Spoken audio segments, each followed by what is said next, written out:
Ooh,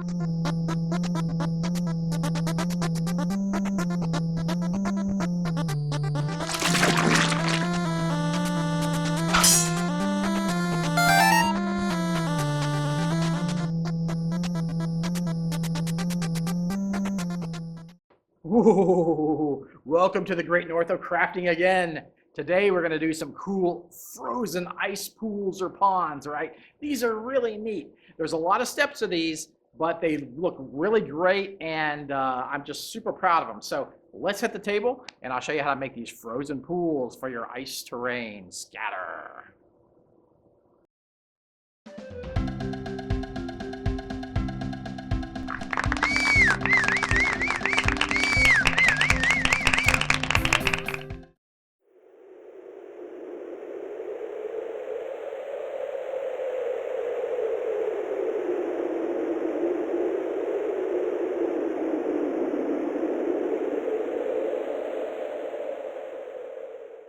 My eureka moment for this project was when I saw these chopping mats at the Dollar Tree, and they're great because they're see-through, they're translucent, and they're a thick enough plastic to make it nice and sturdy, but not too thick that you can't see through it. So these are perfect, and that's when I got the idea for these pools.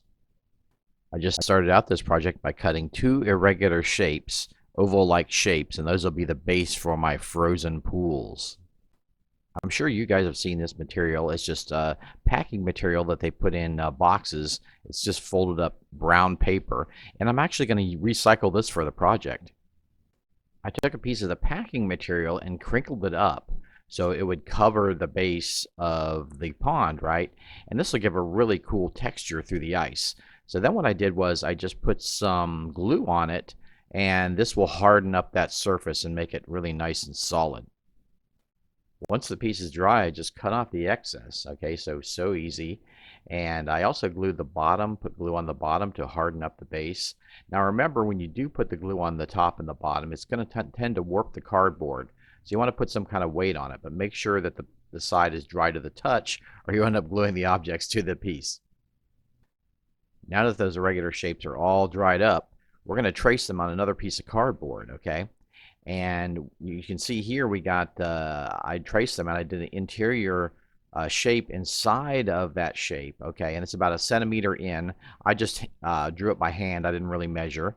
And then I cut those out, okay? And I'm going to put that on top. But then I'm going to do it again. I'm going to trace it again and do another shape. So you can see I've got ring 1 and ring 2 here on the photo. Now the first thing to do is glue ring 1 on the top of the other piece, the top of the base. And once I have that done, I'm going to put some glue around the interior there. And then I'll put some of my construction sand on there as well as in the center of the pool. And this will hide the corrugation in the piece. So that's the reason for that. Alrighty, crafters, here we are. I spray painted it flat black. And I'm going to use a blue-gray on this. And I'm wetting it quite a bit. It's not quite a wash, a little more pigment in it than a wash. But it's fairly wet.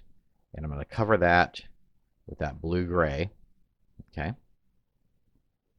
And fill that all in. Now there might be some stones come loose or some above the surface, the edge. So I just pick those off. And there we go, all ready for the next step. Now comes the reflection step. I've let my blue-gray mostly dry. It's not totally dry. But I'm dragging this thin brush across the surface. I'm wetting the white quite a bit. Not like I say, not like a wash, but enough that it'll flow easily over the surface because I've got rocks and that kind of thing that I've got to go over. So that helps it to flow, you know, over that, right? Over that rough texture. So I'm just going to kind of drag these. And my goal is to make it look like reflections of light under the ice. And I think this is going to be really cool when I get this done. So just kind of drag the lines over the surface. And yeah, that's going to look great. I'm loving it. Look how cool that's going to look. We get that ice on there. I can't wait. So there we go. Just keep doing it until you're satisfied. And we'll move on to the next step. Now it is time to assemble this bad boy. So I've got my glue gun, and I cut the piece of the cutting sheet, And see, that's a great thickness of plastic, right? So I cut that piece, and I'm going to put it on the top of the other layer, the first layer.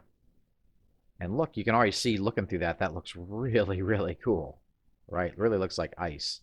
So now I'm going to glue this second layer on here, second piece of cardboard. And make sure you get it all on there. And secure that, and we are ready to go.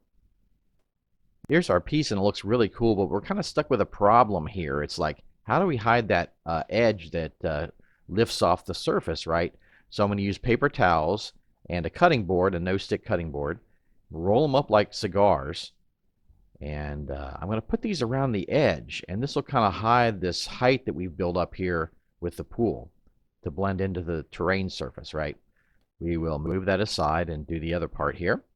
Just spray it like we did before, roll up like a cigar, and put it around the edge. Add some white glue, and that'll hide the fact that it's just, up off the surface. It'll be a gradual slope. And now I'm going to add my 50% water, 50% white glue, and that'll harden that up. There we go. Nice. Now that I have the edge roughed out, I want to smooth it out. And I'm going to use toilet paper. It gives me a finer working detail, right? It's easier to work with than the paper towel because the paper towel is rougher. So I'm going to start adding that toilet paper around the edge, and that'll kind of blend and cover that cardboard top as well as blend into the rim around the pool here. And we'll just keep filling that in. And see, we got it all filled in, and now I'm just going to hit it with 50% water, 50% white glue, just go around and kind of just tweak it a little bit, and now we're ready. Let that dry up. Once the pool dries up, I can remove it from the cutting board. That's what nice thing about using a non-stick surface like that. You can just remove it. And I just put some white glue around the edge where the edge meets the base, right? So that'll help make sure it's secure. Then I added some small pebbles that I got. You could just grab them out of your yard, actually, but I got these from IKEA. You can use fish tank pebbles or that kind of thing. And then I embellished it some more with my construction sand. It's just my irregular aggregate sand. So there we go. Now we're ready to paint after this dries. So the pool's all dry and ready to go, but look at that effect. I think that's just a really cool effect, right? So now we got to paint the edge. So I'm going to use a dark brown, go around the edge. That's a burnt umber. And go around the edge. Be careful you don't get it on the pool. If you do, that's okay. You can wipe it off. It's plastic. And then I'm painting the rocks. So I got to hit them with a gray and then like a tan color. And then I'll hit the around the base with a lighter brown. So kind of looking like poo right now, but it'll be nice when it dries up. There we go. Now we'll let it dry. Now I need to hide the edge where the cardboard meets the top of the ice, right? So I'm going to use my flexible modeling paste, and I really love this stuff. Don't let the name fool you. It dries very hard. Okay, so I'm going to start filling in that edge and covering that up. And that not only does it give a neat effect, it covers up the cardboard corrugation edge. And now I'll start putting it on the rest of the base like snow. And wow, look at the transformation. That looks so cool. And just super easy with the flexible modeling paste. Now I'm going to use a metallic blue to give it a nice kind of icy sheen, right? I'm watering it down quite a bit. It's more like a wash. I'm washing it over the snow and actually the ice. And then I'm going to kind of rub off some of that excess on the ice. So neat effect, neat effect. After the metallic blue dried, I found it was too prevalent. So I'm going to cover it up a bit with some just plain white acrylic paint. And I'm using a damp sponge, my damp sponge method, and just stipple it on the surface. And you still get those nice, that nice sheen coming through, in the shadows and stuff, but it's not on the main highlight. So it kind of works really nicely there. So I just cover that up, and then we'll move on to the next step. Looking so good. Love it. On to the final step, and I like to use glitter glue on this type of stuff. It gives a really nice kind of highlight sheen on these, like the twinkle and sparkle of snow. And I just squirt it on and spread it out. It's so much easier than trying to put glitter on it and glue it on, and it's glitters everywhere. This is no muss, no fuss glitter. Here we are in the Arctic landscape with Roderick and Hilga. And check it out, really nice. Let's take a look at the pool. So very cool. I think the snow effect around the edge is really neat, and it's really solid. Like, this is a really solid piece. And that effect under the ice, I think, is just really cool. And the sheen on the ice at certain angles and everything. I think this project just came out really cool, and I hope you enjoy this Arctic scatter.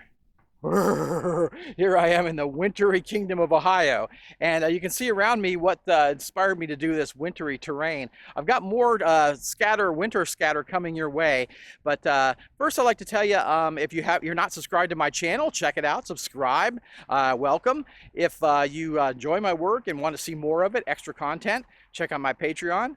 Also, if you enjoy crafting and you want to get with other crafters and see their work, check out the Tabletop Crafters Guild Facebook page. And I think I'm going to go inside, guys, and craft some more. Get warm and craft some more. You guys take care. Happy gaming and happy crafting.